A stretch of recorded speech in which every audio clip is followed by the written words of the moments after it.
এটা তো সুস্পষ্টভাবেই প্রহসন। আ আমরা বিশাল একটা হনু এটা প্রমাণের একটা চেষ্টা আরকি। যে দেখো মানুষ আ আমাদেরকে রায় দিয়েছে। হুম, ইউনূস সাহেব বলতেন না যে ছাত্ররা আমার নিয়োগকর্তা। তো যত ধরনের এই আ মবের রাজা তিনি হয়েছেন। তার মাথায় যে মুকুট, সেই মুকুটটাকে এক প্রকার বৈধ করা যে আমি একা খারাপ না, দেখো বাংলাদেশের মানুষও খারাপ। নইলে আমারে ভোট হুম, দিছে কেন? তা ভোট আদৌ কে দেবে, কে দেবে না এটা একটা বিষয়। কোন ভোট? হা না ভোট, সো কল্ড জাতীয় ইলেকশন, হুম, ১২ই ফেব্রুয়ারি এগুলো কোনো কিছুই আমার মনে হয় না যে হবে কোনো কিছুই আরকি। ক্ষমতার হস্তান্তর হইতে পারে, সিলেকশন হতে পারে কিন্তু ইলেকশন নো ওয়ে। এই সংস্কার শব্দটা বাদ দেওয়া যায় না? এটা শুনতে এত বিরক্ত। এই সংস্কার মানে ব্যবহার বাদ দেওয়া যায় কিনা? মানে ইউনূস সে করবে সংস্কার। অবশ্য তারে দোষ দিয়ে লাভ নেই। সে তো ৩-০ র আবিষ্কারক। ৩ টা 0 যা আছে 0 বাংলাদেশের সামনে তো শুধু শূন্যই দেখতে পাই। না দেখেন, তার প্রত্যেকটা কথা কিন্তু স্পষ্ট, অস্পষ্ট কোনো কথা বলে না। মানে দারিদ্রতা বা দুর্ভিক্ষ যে কতটা একটা সাজালো গোছালো দেশ কিভাবে ধ্বংস হয়ে যেতে পারে তার একটা উদাহরণ জাদুঘরে থাকলো। যেমন বলছে না যে আমরা বিশ্বের কাছে যাব না, বিশ্ব আমাদের কাছে আসবে। তো আমাদের তো সব জায়গা থেকেই বন্ধ করে দিচ্ছে। এই প্রত্যেকটা জায়গায় সে দেখেন এসেই সে কিন্তু বলেছিল যে আম মানে আমার এখানে তেমন কিছু করার নাই। আমি তো এখানে আসতে চাইনি, আমারে মানুষ নিয়ে আসছে। তো আমি আমি থাকার কথা ছিল জেলে। সত্য কথা বলেছিল। হুম, আমার হুম, থাকার কথা ছিল জেলে, কোথায় চলে আসলাম? মানে সে কিন্তু জানে প্রধান তার প্রাইম কোথায় থাকা মিনিস্টার। উচিত। তো সে যা পাইছে বোনাস। আমাদের ইন্টারেস্টিং বিষয়, সরোয়ার তুষার কিন্তু একজন পাড় নাস্তিক। সে এখন মাথায় টুপি দেয়। হুম, পিনাকির দোষ কে দিলে? টুপি ছিল না। প্রত্যেকটা যে টুপি মাথায় দেয় সার্জিস সহ প্রত্যেকটার দিকে তাকাবেন যে ওরা কিন্তু চোর করতেছে। টুপি মাথায় দিয়ে ভাবতেছে যে মানুষ ধরা ধরা পড়লাম না তো? মানুষ বুঝে হুম, যাচ্ছে না তো? মানে মুখোশ ধরেন আপনি একটা নকল দাড়ি লাগাইছেন। একটু পরে হাত দিয়ে দেখবেন, ঠিক আছে তো? ওঠে নাই তো? এদিকটা এরকম আরকি অবস্থা ওদের। হাস্যকর বিষয়, জামাতের ভোট কত এই বাংলাদেশে? হুম, মানে নিজের পকেটে টাকা নিয়ে আরেকজনের ভিক্ষা দেয়। এনসিপির অবস্থা কি? ওরা তো একটা আসনও জিততে পারবে না। হ্যাঁ, আমি সিওর। একটা আসনও জিততে পারবে না। বাংলাদেশের মানুষ অনেক জায়গায় পিছিয়ে আছে কিন্তু এত বেকুব না। হুম, এই উপত্যকার মানুষ, এই জালের মতো নদী দেখতে মনে হয় কি সুন্দর, কিন্তু ওরকম ফ্যাস আর ফ্যাস মানুষের মনের মধ্যেও। তো ওরা যে বাটপার এটা তো মানুষ সহজে বুঝে যায়, ফিল্টার ধরা পড়ে। এবার হচ্ছে যে আপনি এই যে রাজাকারের বাচ্চাদেরকে আমরা চিনতে পারলাম না কেন, এটা খুব গুরুত্বপূর্ণ একটা কথা। এটা আত্ম উপলব্ধি আমাদের করতে হবে। এই দায়টা হুম, কি আমাদের?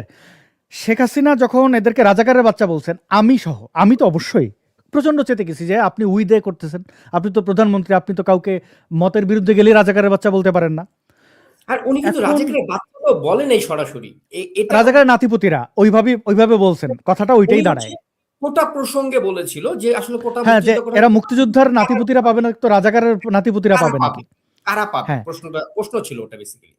তো এই গোষ্ঠীটা যে রাজাকারের বাচ্চা, এরা যে জামাতের বি টিম, এটা কিন্তু আওয়ামী লীগের বিভিন্ন পর্যায় থেকেই বলা হয়েছিল। হুম, কিন্তু সেই জিনিসগুলা হচ্ছে কি, বড় একটা ধরেন 1000 ওয়াটের একটা বাল্বের পাশে একটা মোমের মতো।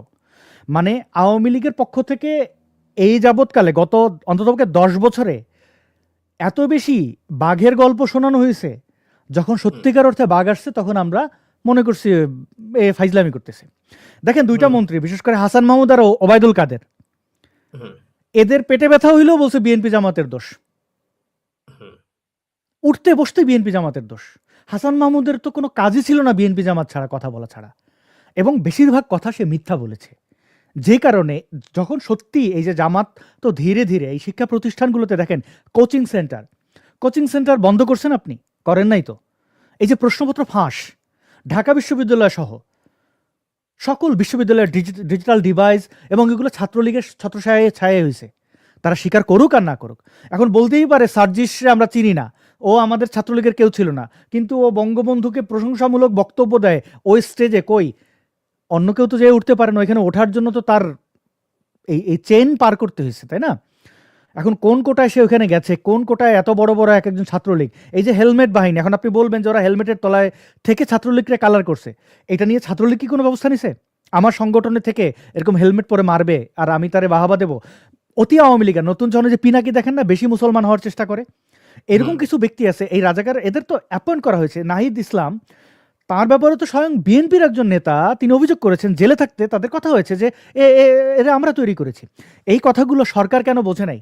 কারণ সরকারের ওই মুখ নাই। হাসান মাহমুদের কাজই ছিল যে দায় সারা। তথ্য মন্ত্রণালয় থেকে আজকে যে সাংবাদিকদের প্রশ্নের কারণে গণভবনের সেই প্রশ্নোত্তর পর্ব দেখেন, যেটা নিয়ে বিতর্ক হয়েছে, যেটা থেকে মানুষের, বিশেষ করে প্রগতিশীল মানুষজন, সমাজের সচেতন মানুষজন কিন্তু শেখ হাসিনার ওই বক্তব্যকে সমর্থন করেন নাই, ধৃষ্টতা বা অধ্যত্ব হিসাবে দেখেছেন। কারণটা কি? এই সাংবাদিকদের কারা তৈরি করেছে? হাসান মাহমুদ কারে কারে লাইসেন্স দিয়েছে? কত কত ব্যক্তিত্ববান সাংবাদিককে ভৃত্যে পরিণত করেছে। আপনি দেখেন প্রত্যেকটা উদাহরণ।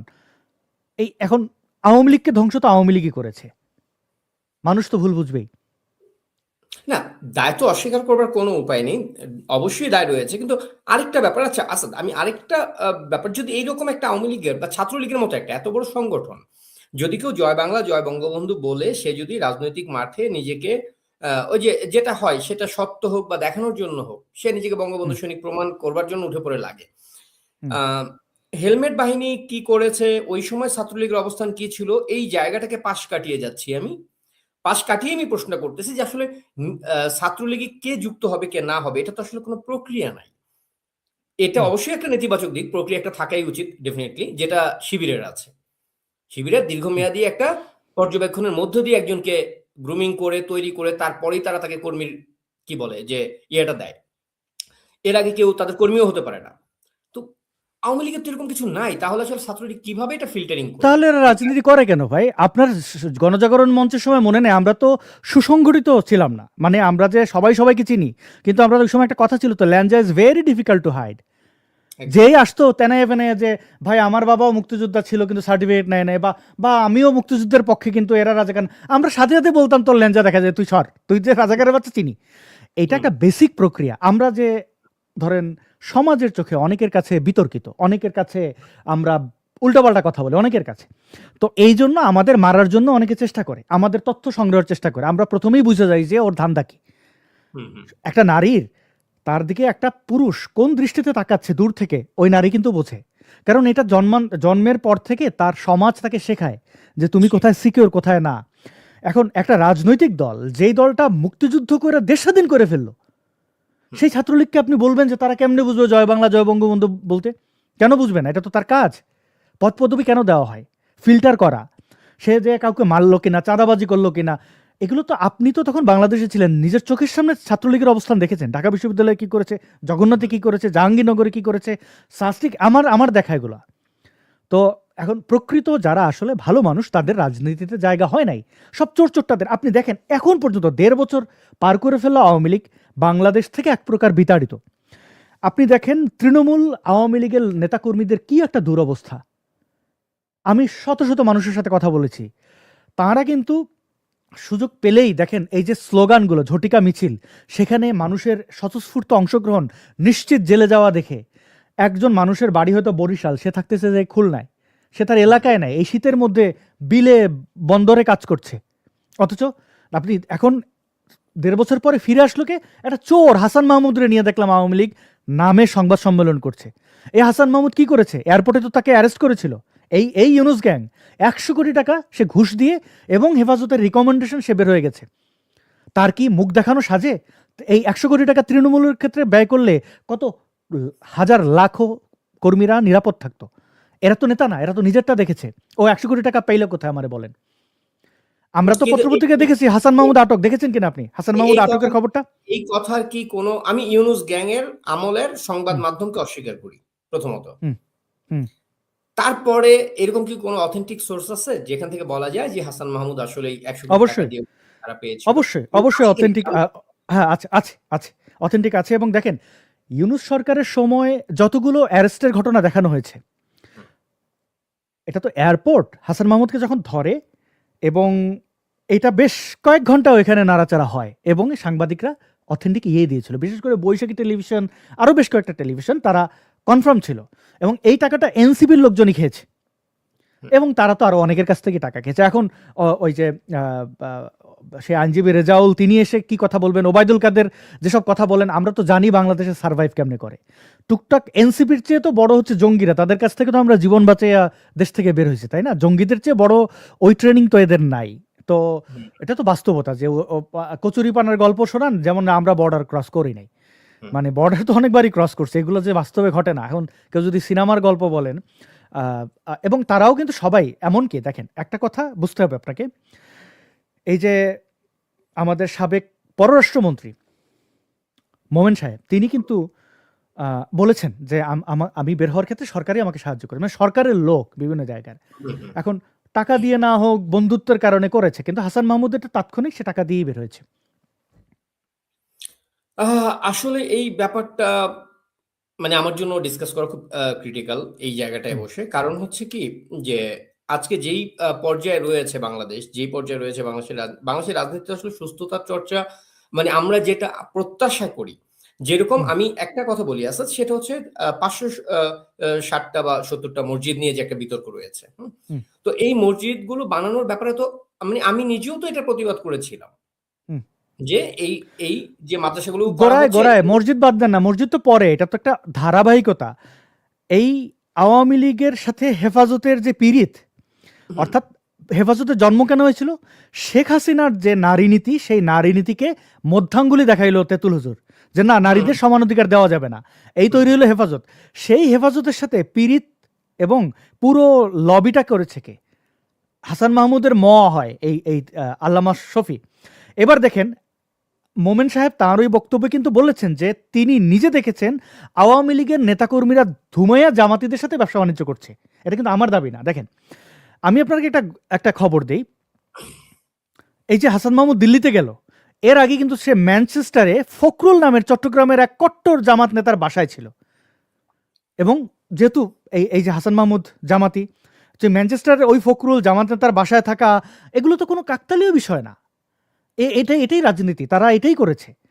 তেতুল রে বা হেফাজত রে আজকে দেখেন আপনি যত জায়গায় বঙ্গবন্ধুর ভাস্কর্য ভাঙা, আপনি রাজারবাগ দেখেন, আপনি প্রত্যেকটা থানার বা স্থাপনার উপরে যদি আপনি তাকান, বাংলাদেশের মানুষের মধ্যে টুপি কত পার্সেন্ট মানুষ পরে? 10%। কিন্তু ওইখানে দেখবেন 90% টুপিওয়ালা। এবং শেখ হাসিনাকে যতটা বিকৃতভাবে গালাগালি করেছে, শেখ হাসিনার নামে, মানে আমি জানি না ওই আন্ডারগার্মেন্ট ওনার কিনা, কোনো না কোনো নারীর আপনি অন্তর্বাসগুলো যারা ঝুলাইছে তাদের লেবাস দেখেন। এই মাদ্রাসার পোলাপানগুলোকে আজকে ঢাকা বিশ্ববিদ্যালয়ে দেখেন, এই যে প্রত্যেকটা পাবলিক বিশ্ববিদ্যালয় এই যে শিবিরের জয় জয়কারের কারণটা কি? এই রুটটাকে তৈরি করে দিচ্ছেন শেখ হাসিনা। আপনি নাসিরুদ্দিন পাটোয়ারির এডুকেশনাল ব্যাকগ্রাউন্ড দেখেন মাদ্রাসার, আপনি মাহফুজ দেখেন মাদ্রাসা, এই প্রায় সবাই মাদ্রাসার ব্যাকগ্রাউন্ডের। তারা তাদেরকে বিশ্ববিদ্যালয়ে ঢোকার রাস্তা করে দেওয়া হয়েছে। আমি বলবো না যে তারা কি ঢুকবে না, অবশ্যই তারা যোগ্যতা দিয়ে ঢুকবে, কিন্তু সেই যোগ্যতার মানে তো এইটা না যে মাদ্রাসা থেকে আপনি ধুমাইয়া মার্কস পাইলেন আর ওইটা দিয়ে আপনি আপনার সাথে কম্পিটিশনে যারা এত কষ্ট করে পড়াশোনা করে তারা আপনার সাথে টিকলো না, আপনি আপনার মাদ্রাসার ব্যাকগ্রাউন্ডের কারণে ঢুকবে। কোনো পরীক্ষাই না, ওটা কোনো পরীক্ষার মধ্যেই পড়ে না। মাদ্রাসা যে পরীক্ষার মাধ্যমে উত্তীর্ণ হয়। আমি তো মাদ্রাসায় পড়েছি, তা আমি জানি তো ওইটা আর কি, মানে আরবি ছাড়া আর অন্য কোনো বিষয়ে কোনো গুরুত্বই দেওয়া হয় না, কারণ ওগুলা বলে দুনিয়াবি শিক্ষা, বাতিলের শিক্ষা। ওইটা সরকার চাপাইয়ে দিছে, যে মাদ্রাসাগুলো এমপিও ভুক্ত তারা কিছুটা মানে, আর যারা কওমি ওরা তো আর পাত্তাই দেয় না। আর জাতীয় সঙ্গীত গায় না একটা মাদ্রাসা, কওমি মাদ্রাসা কোন, আপনি দেখেন তো কোন কওমি মাদ্রাসা জাতীয় সঙ্গীত হয়? গায় না, ওখানে নিষেধাজ্ঞা আছে। সে যে জাতীয় সঙ্গীত গায় না, সে আপনি ভাবতেছেন সে বাংলা, ইংরেজি বা অন্য কোনো জায়গায় তার গুরুত্ব থাকবে? তো এগুলো তো অযোগ্য মানুষকে এখন উনি কেন করেছেন? কার সাজেশন? এখন আমলা না কামলা না? আজকের আমার দুঃখ, আওয়ামী লীগের তৃণমূল আজকে কিন্তু বঞ্চিত, কিন্তু ঠিক রান কিন্তু হাসানরা আসতেছে। মানে ওই যে এগুলোর কারণটা কি? ওবায়দুল কাদের একবার আসছিল, মুখ দেখানোর পরে দৌড়ানি খাইছে তৃণমূলের, এখন লুকায় টুকায় আছে। এদের তো জাতি দেখতে চায় না, তাদের অবদান কি? গত 10 বছরে তার কি করছে এই দেশের জন্য? শেখ হাসিনার হাজারো অবদান আছে, আমি স্বীকার করি। শেখ হাসিনা একা দাঁড়িয়ে ছিল বলেই যে 17 বছরের তুলনা দেয় এটা সম্ভব হয়েছিল, কিন্তু বাকি সব আপনি একা, পরিবারের আপনি একা আগায় নিয়ে যাচ্ছেন, সবাই আপনার টানতেছে, আপনি কতক্ষণ টানবেন? আপনি 5ই আগস্টের ঘটনা দেখেন না, শেখ হাসিনার আত্মীয়, আপনি তাপসের অবস্থাটা দেখেন, কিভাবে পালাইয়া যাচ্ছিল দেখছেন, ফালাইয়া। সে কিন্তু বলে যায় না তার তো আত্মীয়। কল রেকর্ডগুলো থেকে তো বোঝা যায় স্পষ্ট। সবাই কিন্তু যার যার মতো করে টাকা পয়সা নিয়ে এস আলমের অবস্থা দেখেন। মানে মানে শেখ হাসিনার দিকে তাকায় কিছু লোক বসেছিল। আমি চিটাগং, হুম, সিলেট এবং ঢাকার বেশ কিছু তৃণমূলের নেতাকর্মীদের ওই সময় আমি দেখছিলাম যখন পতন হয়েছে, যারা স্বীকৃত লালবদর ছিল তারা তো ল্যাংটা নাচ নাচছে। ওই যে সালমান মুক্তাদি টুকদারি দেখেন, এদের সবাইকে কিন্তু এই আওয়ামী লীগ এই পলক দেখেন, এই সব পলকের ঘেটুপুত্র বলা যায়, এই শব্দটা এইভাবে ব্যবহার না করলেও পলকের আন্ডারেই ছিল। বা এগুলো একটা ওপেন সিক্রেট, যারা যাদেরকে ওই ওই ওই ওই ওই উচ্চ তলার নারী সাপ্লাই দিতে পেরেছে যাদের কাছে যত বেশি, তারা তত বেশি প্রিয় ছিল, তাদের অনেক প্রজেক্ট দেওয়া হয়েছে, এগুলো বাস্তবতা। যাই হোক, তৃণমূলের আমি অনেক মানুষের আমি তখন কান্না শুনছিলাম যে নেত্রী এইভাবে আমাদের ফেলে চলে গেল। তারা তো বুঝতে পারে না কি হচ্ছিল, গণভবনে কি হচ্ছিল। বা এখন তো আমরা বুঝি যে শেখ হাসিনার ওই সময় চলে যাওয়াটাই বুদ্ধিমানের কাজ হয়েছিল। তো হুম। দেখেন, আপনি যখন তৃণমূলকে গুরুত্ব না দেবেন, আবার সেই ছিনতাইয়ের রাজনীতি, আবার সেই মানে দেখেন, আপনার কি মনে হয় কোনো কারণে এই যে বর্তমানে বাংলাদেশে আওয়ামী লীগের জয় জয়কার, আমি মনে করি প্রশংসা, আগেই ভালো ছিলাম বলছে, লালবদররাও কিন্তু অনেক স্বীকৃত জুলাই জঙ্গিরা তারা কিন্তু ক্ষমা চেয়ে নিচ্ছে।